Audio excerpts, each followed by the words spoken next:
सलाह से ज़्यादा ताकतवर है सुनना। क्या कभी आपके साथ ऐसा हुआ है कि आप किसी से अपनी परेशानी बांटने बैठे और उसने आपको पूरा सुनने से पहले ही सलाह देना शुरू कर दिया? कैसा लगता है आपको? ज़्यादातर लोग कहते हैं अच्छा नहीं लगता, ऐसा लगता है जैसे सामने वाले ने हमारी बात समझी ही नहीं।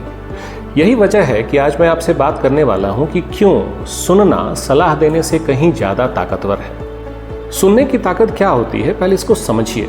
पहला, भावनाओं की कद्र करना सुनने का एक पार्ट है। जब हम सच में सुनते हैं तो हम सामने वाले को ये मैसेज देते हैं कि तुम्हारी भावनाएं मायने रखती हैं। सोचिए, एक छोटा बच्चा खिलौना खोकर अगर रो रहा है और अगर हम कहें कि अरे ये तो बड़ी छोटी सी बात है, छोड़ो ना, तो वो और अकेला महसूस करेगा। लेकिन अगर हम ये कहें कि हाँ, मैं समझ सकता हूँ कि तुम्हारे लिए ये कितना ज़रूरी था, कितना पेनफुल है ये, तो उसे ज़रूर सुकून मिलेगा। हम सलाह देने में ना कई बार बहुत जल्दी करते हैं। हम इंसान की आदत है कि हम हर चीज़ को फिक्स करना चाहते हैं। हमें लगता है कि अगर हमने जल्दी से कोई समाधान बता दिया तो हमने मदद कर दी। लेकिन सच्चाई ये है कि कई बार सलाह देना मदद करने की बजाय रिश्तों में दूरी पैदा कर देता है। जैसे अगर कोई बच्चा अपने पापा से कहे कि मुझे स्कूल जाने का मन नहीं करता, और तुरंत अगर पापा कह दें कि अरे तुम बस पढ़ाई पर ध्यान दो, यही तुम्हारे लिए अच्छा है, तो बच्चा सुना नहीं गया ये महसूस कर सकता है वो, और असली तकलीफ वहीं का वहीं रह जाता है। भरोसा और सुरक्षित माहौल बहुत ज़रूरी है सुनने के क्रम में। लोग उसी से खुलकर बात करते हैं जहां उन्हें जज नहीं किया जाता। जब हम बिना टोके सुनते हैं तो रिश्ते और मजबूत होते हैं, चाहे दोस्ती हो, परिवार हो या फिर ऑफिस हो। तीसरा, कई बार अपना जवाब लोग खुद पाते हैं किसी को सुनता हुआ पाकर। अक्सर लोगों के पास अपने सवालों के जवाब होते हैं, उन्हें बस कोई चाहिए जो बिना टोके उनकी बात को सुन सके, और सुनने की प्रक्रिया में वो खुद अपनी उलझनों का हल भी ढूंढ लेते हैं। सलाह क्यों कई बार काम नहीं करती, ये भी एक समझने वाली बात है।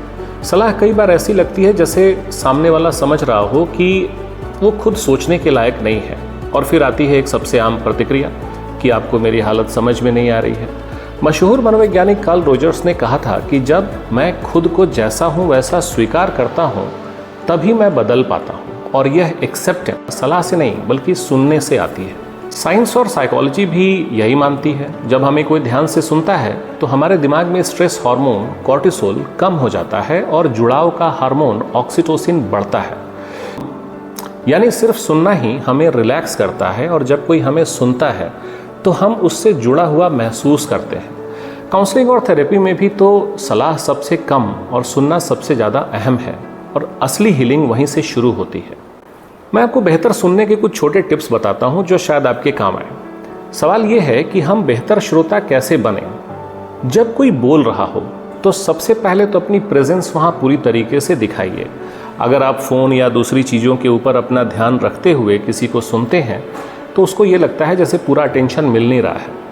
कई बार जो फीलिंग्स होती हैं किसी के कहने में, उसको आप पैराफ्रेज करने की कोशिश करिए, उसको आप दोहरा सकते हैं। जैसे आपकी बातों से ये लगता है कि आप बहुत थके हुए हैं, या फिर आप ऐसा बोल सकते हैं कि आपने जो कहा उससे ये समझ में आ रहा है कि पास्ट थोड़ा सा आपका बहुत ही कठिन रहा है।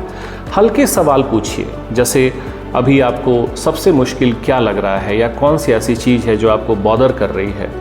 और सबसे ज़रूरी चीज़ कि सलाह देने की जल्दी मत करिए। सबसे पहले सुनिए, समझिए, और अगर जहाँ ज़रूरत हो तभी कोई सुझाव दीजिए।